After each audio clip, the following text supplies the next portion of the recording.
Welcome to Golf Talk. I'm your host, Mike Besa, and we're back here at the Alabang Country Club with our next guest, Reggie Nollido.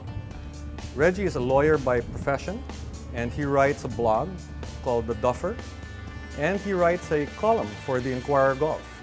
Tell us about your column, Reggie. First of all, thank you, Mike, for having me here in your show. You're welcome. The column really is part of the regular column of Eddie Galvez, talking about golf shares and talking about the developments in golf clubs, and especially about the rights of members in relation to the golf shares. I'm sure you must deal somewhat in the state of the market at this point. And can you give us a quick summary of what that's like these days? If you look at it from a year-to-year basis, in relation to last year, share prices have actually increased something like 17 to 20%. So there is some positivity in the market, that at least a little upsurge in terms of prices. If you were to ask experts in the market whether or not they're ever getting back to that level, they say that it's probably unlikely to happen that way. And so I asked them why. What's the reason why you don't think it's going to go back there?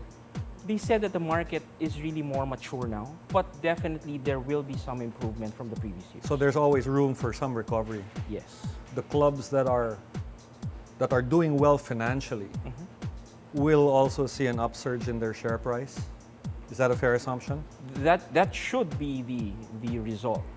If you are doing well, you have a good product, and people recognize the product as a good product, patronize it. They will patronize it. And now, you also write a blog.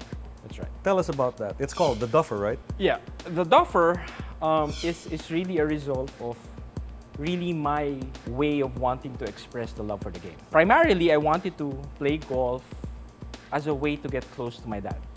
Oh, okay. My dad can't play basketball anymore, and I had to find a way to spend time with him. Why don't we play golf one day? Just teach me how to do it. And from there, I fell in love with the game. But then I had to stop for some period of time, primarily because I had to concentrate on my practice of law. The love for the game never left me, and I had to find a way to express it. A few years back, I started getting back into the game, and I realized that there's so much that can be said about this wonderful game that we play. So I thought, why not write about it? So really, that's where it started. I started just writing on what I love and what I know, which is the game that we have. Social media is the rage these days, right? Sure. Everyone's got a Facebook account. Just about everyone has a Twitter account. Right. Golf seems not to be an exception. I mean, being a social media fanatic myself, it's hard not to follow what's happening on the tour and in the industry. What are some of your favorite sites? Favorites would be, well, aside from Pinoy Golfer, which I frequent every day, would be the Yahoo Sports golf site, just for information on what's happening on the game. In terms of rules, I usually follow barryroads.com, right, which is a very good site for golf rules. Just commenting on the idea of social network being huge for golf. Pinoy Golfer is the best example, really, for that. Where do you see social networking taking golf? What I hope to happen is that golf goes through a revival in terms of popularity. That's really where social networking will become a great asset to golf.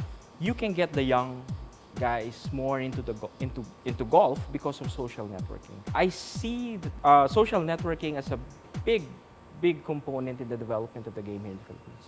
Well, thanks, Reggie. Those were certainly some interesting insights there. Thank you for joining us on Golf Talk. From my guest, Reggie Nollido, this is Mike Besa saying goodbye till next time.